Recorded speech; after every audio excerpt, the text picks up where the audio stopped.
Everything you have ever touched was never actually solid.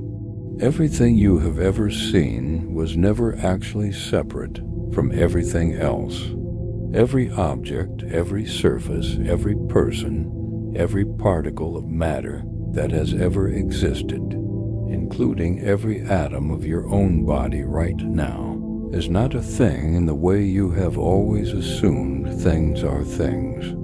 It is a disturbance, a ripple, a temporary local excitation of something that underlies all of physical reality, something invisible, something that fills all of space, something that was there before the particles and will be there after them, something that physics calls the quantum field, and understanding what the quantum field actually is, not in the vague, metaphorical sense that the phrase sometimes gets used in popular conversation, but in the precise, mathematically grounded, experimentally confirmed sense that physics means when it uses this term, changes something fundamental about how you understand the nature of matter, the nature of energy, the nature of reality itself, and ultimately the nature of your own existence within it. Tonight, we go all the way in. Welcome to Quantaverse. There was a man named Jaxyn. Jaxyn was a materials engineer. His professional life was organized around the properties of physical matter, the specific, measurable, practically significant properties of the materials that things are made of. He knew the tensile strength of steel and the thermal conductivity of copper, and the specific ways that different materials responded to stress and heat and pressure. He was, in the most literal possible sense, someone whose entire working life was built on the assumption that matter was real and solid and had definite properties that could be measured and relied upon. And he was good at his job, exceptionally good. He had spent 15 years developing a deep practical understanding of how physical materials behaved. And then his daughter, 12 years old, relentlessly curious, recently introduced to physics at school, asked him a question at dinner one evening that he could not answer. She asked, "Dad, what is matter actually made of at the bottom? Like if you keep dividing it smaller and smaller, what do you actually get to at the end?" And Jaxyn, who knew the properties of matter in extraordinary, practical detail, realized with a specific quality of intellectual vertigo that he did not actually know the answer to this question. He knew what matter did. He did not know what matter was. And that gap, the gap between knowing what something does and knowing what something is, turned out to be one of the most important gaps he had ever encountered. There was also a woman named Jordan. Jordan was a philosopher who had spent her career thinking about the nature of physical reality from the outside of physics rather than from the inside. She had read widely in philosophy of physics, the branch of philosophy that thinks carefully about what physical theories actually tell us about the nature of reality. And she had developed a specific, well-grounded, genuinely unsettling conclusion that she returned to repeatedly in her work. The conclusion was this: the picture of reality that most people carry, the one built from ordinary experience, from the apparent solidity of objects, and the apparent separateness of things, and the apparent independence of matter from the minds that observe it, is not the picture that the best physical theories actually paint. The common sense picture and the physics picture are not the same picture. And most people never discover this because the physics is rarely explained in a way that connects the mathematics to the actual implications for what reality is. Jordan had made it her project to Make that connection. To take what the physics actually said, carefully, without overclaiming, without importing spiritual conclusions that the science did not strictly support, and explained it in a way that ordinary people could genuinely absorb, not just intellectually file, genuinely absorb, and what she kept returning to as the most important and most underexplained concept in all of modern physics was the quantum field.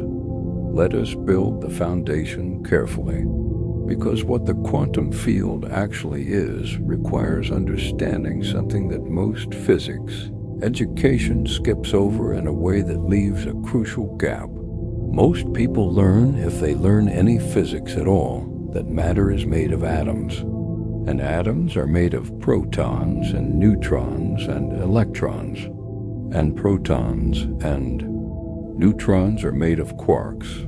And the picture that comes with this education is a picture of increasingly small particles, smaller and smaller solid things, nested inside each other like Russian dolls, until you get to the smallest ones, which are the fundamental building blocks of everything. This picture is intuitive. It fits with everyday experience. And it is not what? Neutrons are made of quarks. And the picture that comes with this education is a picture of increasingly small particles, smaller and smaller solid things, nested inside each other like Russian dolls, until you get to the smallest ones, which are the fundamental building blocks of everything. This picture is intuitive. It fits with everyday experience. And it is not what? Fields that produce particles. Fields that are more fundamental than the particles. Fields that are the actual basic stuff of reality, of which particles are temporary local excitations. Think of the surface of a calm ocean. The ocean is the field.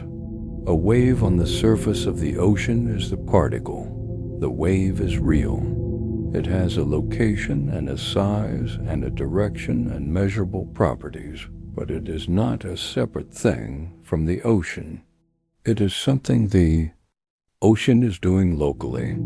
It arises from the ocean, persists for a time, and then subsides back into the ocean. And the ocean, the field, was there before the wave and will be there after it. This is what quantum field theory describes. Not particles floating in empty space. Fields filling all of space, with particles being the temporary local disturbances of those fields. And the implications of this for what matter is, for what empty space is, for what you are genuinely extraordinary. Jaxyn spent several months after his daughter's question going down a path he had not expected to go down at his age, with his career already established and his picture of physical reality already apparently complete. He read, he watched lectures. He talked to a physicist colleague who was more theoretically oriented than him, and what he kept encountering, the idea that kept returning in everything he read and heard, was this. The materials he had spent 15 years working with were not what he had always implicitly assumed they were. The steel and copper and composites, the solid, definite, clearly bounded things with measurable properties that his entire professional expertise was organized around, were not ultimately solid, were not ultimately made of tiny solid particles, were temporary, local, macroscopic scale excitations of quantum fields that permeated all of space. The solidity was real at the scale he worked at. The measurements were accurate. The practical properties were genuine. But underneath the practical reality, at the level of what was actually happening in the matter he worked with, was something that looked nothing like what common sense suggested. the solidity was emergent. It arose from fields. It was the large-scale effect of processes that at the fundamental level involved no solidity at all. And this realization that the physical world he had built his career on understanding was itself built on something radically different from what it appeared changed something about how he looked at his work, not the practical content of it, the relationship he had with it. He brought a different quality of attention to the materials after that, a quality that recognized underneath the practical properties he was measuring and working with, something genuinely extraordinary was happening at a level he could not directly access. What exactly is the quantum field? Let us be more specific. In quantum field theory, every fundamental type of particle has a corresponding field that fills all of space. There is an electron field that fills all of space. There is a quark field, a photon field, which is the quantum field corresponding to light and electromagnetic radiation, a Higgs field, and several others corresponding to the various fundamental particles described by the standard model of particle physics. These fields are not metaphors. They are not convenient mathematical fictions.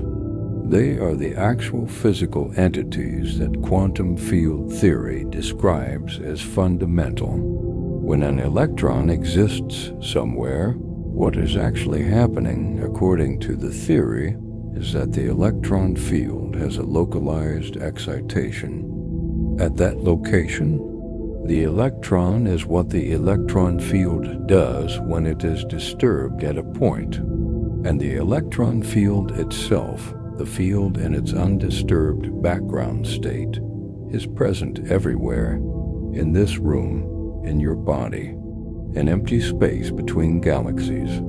The fields are always there. The particles are what happens locally when the fields are disturbed. And here is something that most people never encounter when they learn about quantum fields that changes the picture significantly. Even in its lowest energy state, even in what physicists call the vacuum state, the state of lowest possible energy with no particles present, a quantum field is not nothing. The quantum vacuum is not empty. It is a seething, fluctuating, energy-filled state in which particles are constantly appearing and disappearing on timescales so short that they cannot be directly observed, but whose effects are measurable and have been measured with extraordinary precision. The so-called empty space of the quantum vacuum is full of activity, full of field fluctuations, full of what physicists call virtual particles arising from and returning to the field. The vacuum is not empty. It is the most fundamental state of the fields, and those fields in that fluctuating, energetic, apparently empty but actually extraordinarily full state are everywhere, always, including right here, right now in the space you are moving through and the body you are moving through it in. Jordan had a specific way of explaining the quantum field to non-physicists that she had developed over years of trying to make it genuinely land rather than simply be, intellectually acknowledged and then filed away. She would ask people to think about water, not as a metaphor for the field. The ocean wave analogy is useful but limited, but as a case study in the difference between the properties of something at one scale and the properties of the thing it is made of at a smaller scale. Water is wet. Water flows. Water has surface tension and viscosity, and all the properties that make it behave the way water behaves. A single water molecule is not wet. It does not flow. It does not have surface tension. The properties that define water as we experience it The properties that make water water are not properties of the individual molecules. They are properties that emerge when enormous numbers of molecules interact. Wetness is not in the molecule. It is. And what happens between molecules when there are enough of them? And she would ask people to apply this thinking to matter more generally. The solidity of a table, the hardness of steel, the specific properties of physical objects as we experience them.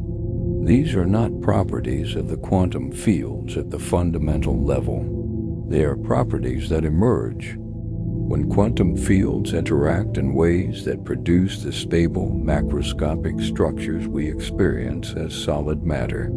The properties of the table are real, but they are emergent.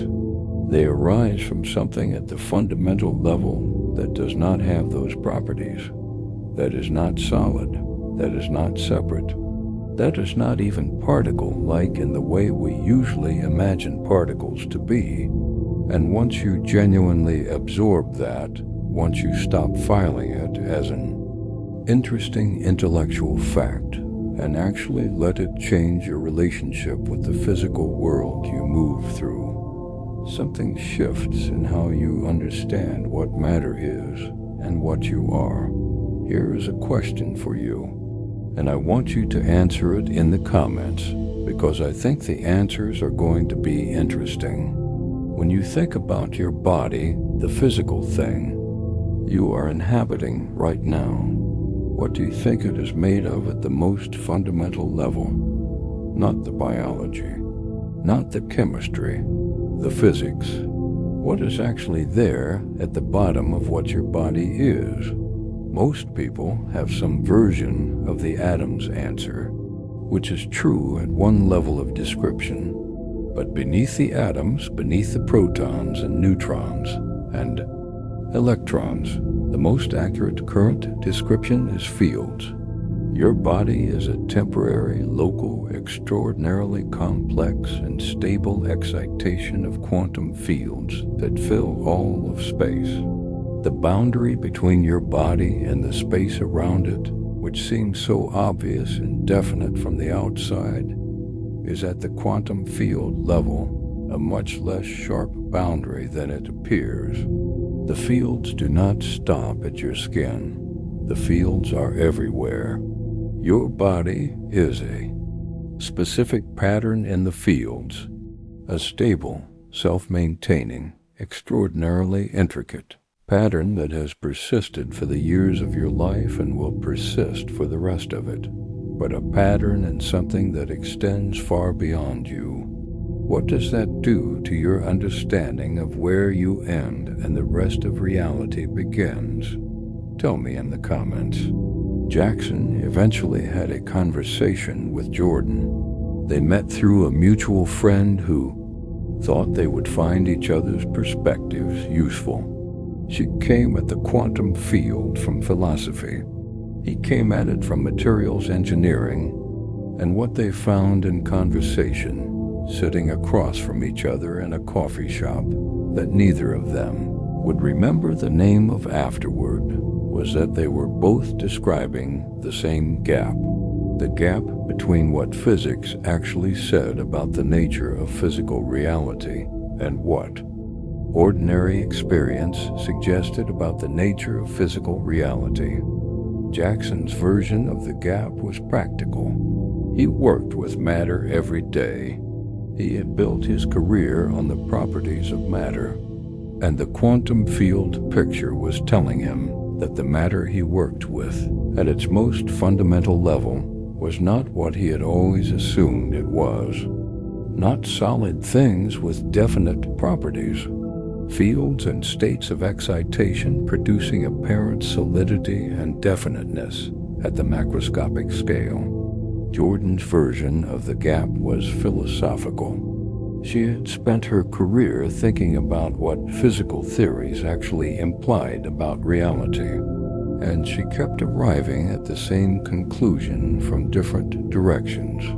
The common sense picture of reality, matter as solid, space as empty, objects as separate properties, as inherent rather than emergent, was not the picture that the best physical theories actually painted, and the gap between the common sense picture and the physics picture was not a small gap that could be papered over with the observation that common sense worked well enough at human scales. It was a fundamental gap, a gap that went all the way to the question of what physical reality actually is at its most basic level. And both of them, the engineer who worked with matter every day and the philosopher who thought about matter from the outside, had arrived at the same place. The genuine strangeness of what the physics was actually saying, and the question of what to do with that strangeness, how to let it actually mean something rather than just being an interesting fact that did not change anything. Let us talk about what quantum field theory actually implies about empty space, because this is one of the most counterintuitive and most important implications of the quantum field picture. The classical picture of space, the picture that Newton worked with, and that most people still carry implicitly, is that space is the container in which matter exists. Matter is the stuff. Space is the emptiness between the stuff. Space itself has no properties, no energy, no activity. It is simply the absence of matter. The quantum field picture is completely different. In quantum field theory, space is not empty. It is filled with fields, and those fields, even in their lowest energy vacuum state, are not nothing. They fluctuate. They have energy. They produce measurable effects. The Casimir effect, a measurable attractive force between two uncharged metal plates, placed very close together in what appears to be empty space, is a direct consequence of quantum vacuum fluctuations. The effect has been measured experimentally with high precision. It is real, and it is produced by the activity of quantum fields in what appears to be empty space. The space between the plates is not empty. It is filled with fluctuating quantum fields, and the presence of the plates changes the pattern of fluctuations between them compared to outside them. And that difference in fluctuation patterns produces a measurable force. Empty space is not empty. It is a state of the quantum fields, the most fundamental, lowest energy state, but active, full, fluctuating, and everywhere. Jordan thought about the implications of this for a long time. The fact that empty space was not empty, that even the apparent void between objects was filled with the fluctuating activity of quantum fields, changed something about how she understood the concept of separateness.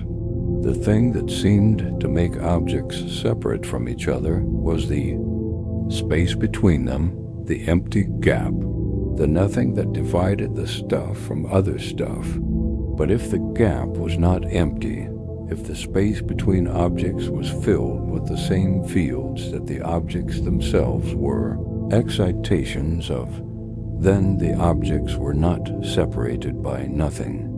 They were separated by the same medium they were made of, like islands separated not by empty air but by the ocean that the islands themselves arose from. And the ocean between them was not a different kind of thing from the islands. It was the same substance in a different state, the same fields, in their background state rather than their excited state. And this, the recognition that objects and the space between them were not fundamentally different kinds of thing, not stuff and not stuff, but the same field in different states, was one of the most important conceptual shifts that genuinely understanding quantum field theory produced. Here's your next question for the comments. I want you to think about this one carefully before you answer. in your experience in the actual lived texture of your daily life, is there anything that has ever felt like a genuine experience of connection at a level deeper than the social or emotional? Not necessarily in a mystical sense, just the experience of being connected to something beyond the boundaries of your individual self in a way that felt real rather than merely metaphorical. I am not asking you to interpret that experience in any particular way. I am asking whether you have had it, because I think the quantum field picture, the recognition that what appears to be separate is actually different states of the same underlying medium, provides a framework for taking that kind of experience seriously without requiring a leap beyond what the physics actually supports. Tell me in the comments. Jaxyn went back to his work after his conversation with Jordan, and something had changed. Not the practical content, the measurements were still the same, the properties of the materials were still what they were, the engineering requirements were still as demanding as they had always been. What had changed was the relationship he had with the materials. He brought a different quality of attention to them, a quality that recognized underneath the macroscopic properties he was measuring and working with that something genuinely extraordinary was happening, that the steel and copper and composites he worked with every day were not ultimately solid things with inherent properties. They were patterns. Stable, self-maintaining, macroscopic scale patterns in quantum fields that filled all of space. The solidity was emergent. The definiteness was emergent. The sharp boundaries of the materials, the edges where the steel stopped and the air began, were emergent at the macroscopic scale from field interactions that at the fundamental level had no such sharp boundaries. He was not a worse engineer for knowing this. He was the same engineer with a different relationship to what he was engineering, a relationship that recognized in the background without interfering with the practical work, the genuine strangeness of what matter actually is at its most fundamental level, and that background recognition, that ongoing awareness of the extraordinary underneath the ordinary, changed the quality of attention he brought to everything, not just the engineering, everything. Now let us connect the quantum field to something more personal, because this is Quantaverse, and everything we explore here, however deep into the physics and the philosophy it goes, comes back to something that changes how you actually live. Here is the connection. If what you are, at the most fundamental physical level, is a pattern in quantum fields that fill all of space, and if those fields are the same fields that everything else is a pattern in, and if the space between you and everything else is not empty but filled with the same fields you are made of, then the separateness you experience, the felt sense of being a bounded individual self, clearly distinct from everything outside you, is real at one level of description, and not the whole story at a deeper level of description. The boundary is real at the macroscopic scale. It is where your pattern of field excitation ends, and a different pattern begins. But the fields themselves do not stop at your boundary. The fields are continuous, everywhere, including in the space between you and everything else. And what this means, genuinely, physically, not metaphorically, is that you are less separate from the rest of reality than you appear to be. Not mystically, not in a way that dissolves individual identity or makes boundaries meaningless, but in a way that the physics actually supports, in a way that points to something real about the nature of what you are and what the reality you are embedded in actually is at its most fundamental level. You are a pattern in a field. The field extends beyond you. The same field is what everything else is, and the separateness that ordinary experience presents as fundamental is emergent, real at one level, not the whole story at a deeper one. Jordan spent years thinking about what this meant for how people should relate to their own existence.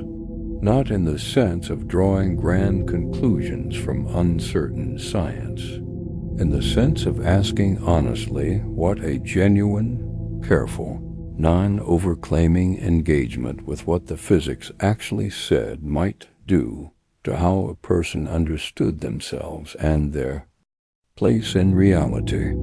And she kept arriving at the same practical conclusion, that the quality of attention a person brought to their own experience, the depth of their awareness, the genuineness of their presence in any given moment, the degree to which they were actually inhabiting their experience rather than moving through it on autopilot, mattered in a way that the conventional picture of reality did not fully capture. Because if you are a pattern in a field, a specific, intricate, self-maintaining pattern that is genuinely connected at the most fundamental level to everything else, then the quality of your awareness is not just a psychological variable. It is the quality of the field's self-awareness at that location, the degree to which the universe is conscious of itself through the specific pattern that is you. And that framing, however much it needs to be held carefully and not overclaimed, changes something about how seriously you take your own presence, about how much the quality of your attention matters, about what it means to be actually here rather than to move through here on autopilot while being mentally somewhere else. Here's what I want to leave you with. The quantum field is not an abstract scientific concept with no relevance to your daily life. It is the most accurate current description of what physical reality actually is at its most fundamental level. And what it says is this: the apparent solidity of matter is emergent from fields that are not solid. The apparent emptiness of space is filled with the fluctuating activity of those same fields. The apparent separateness of objects, including the apparent separateness of you from everything else, is a macroscopic scale feature of patterns and fields that are themselves continuous and everywhere. The ordinary world you move through every day is real. The measurements work, the properties hold, the engineering is sound.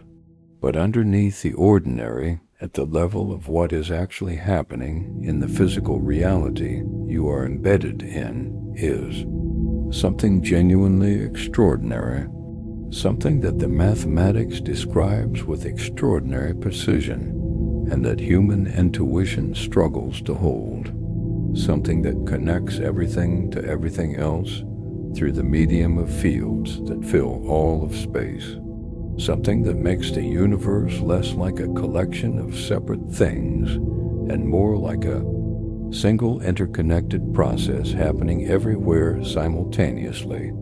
You are part of that process, not a separate observer of it, part of it, a pattern in it, embedded in it, connected through it to everything else that is also a pattern in it, and that genuinely absorbed rather than merely intellectually acknowledged changes something about how you understand what you are and what your presence in the world actually means. This is Quantaverse. Keep questioning, keep perceiving, keep going deeper. Once awareness begins, nothing ever looks the same again. Now let us stay here a little longer, because what we have covered so far, as thorough as it is, leaves something important unexplored, and I do not want to leave you at the edge of it without going further. Let us talk about something called quantum entanglement in the context of the quantum field. Because entanglement, which we have touched on in previous Quantaverse videos, looks different when you understand it from the quantum field perspective rather than from the particle perspective. From the particle perspective, entanglement is mysterious. Two particles separated by vast distances somehow, maintaining correlations that cannot be explained by any local mechanism. Action at a distance, spooky, unexplained. From the quantum field perspective, entanglement is less mysterious and more fundamental. Because if particles are not separate things but excitations of fields that fill all of space, if the electron and the photon are not independent objects but patterns in the electron field and the photon field respectively, then the correlations between entangled particles are not action at a distance between two separate things. They are the behavior of a single field system that has never been truly separate. The entanglement is not a weird connection between two separate particles. It is the persistence of the field-level unity through the process that appeared to produce two separate particles. The separateness was the appearance. The unity was there all along, in the field. And the entanglement is the measurement evidence of that underlying unity expressing itself through what appeared to be separate things. Jaxyn found this, the field-level understanding of entanglement, the most personally significant thing he had encountered in his entire exploration of quantum physics. Not because it had practical implications for his engineering. It did not. But because it changed something about how he understood the relationships in his life. Not in a literal sense. He was not claiming that human relationships were quantum entangled in the technical sense, and he knew enough physics by now to be careful about that kind of overclaiming. But in a conceptual sense, the idea that what appeared to be separate things maintaining mysterious connections was actually the expression of an underlying unity that the apparent separation had never actually disrupted. That idea resonated with something he recognized from his own experience, the specific quality of certain connections in his life that persisted through distance and time and the ordinary disruptions of circumstance in a way that this separateness model of reality did not fully explain. He was not drawing a scientific conclusion from that resonance. He was noticing that the physics and his experience were pointing in the same direction, toward a picture of reality in which separation was more apparent than fundamental, in which the connections that persisted were pointing to something real about the nature of what was connected. Jordan would have said carefully, with all the appropriate philosophical qualifications, that this was exactly the kind of resonance worth paying attention to, not as proof of anything, as a pointer, a direction worth exploring, a question worth sitting with, because the questions that the physics and personal experience point toward simultaneously are often the most important questions available. Here's your final question for the comments tonight, and I want you to take your time with this one before you answer. If the separateness you experience, the felt sense of being a clearly bounded individual distinct from everything outside you, is real at one level of description and emergent rather than fundamental at a deeper level, if what you actually are at the most fundamental physical level is a pattern in fields that connect you to everything else through the same medium, What does that do to the loneliness? Not abstractly, in your actual experience, in the specific felt sense of being alone in a way that nothing around you can reach.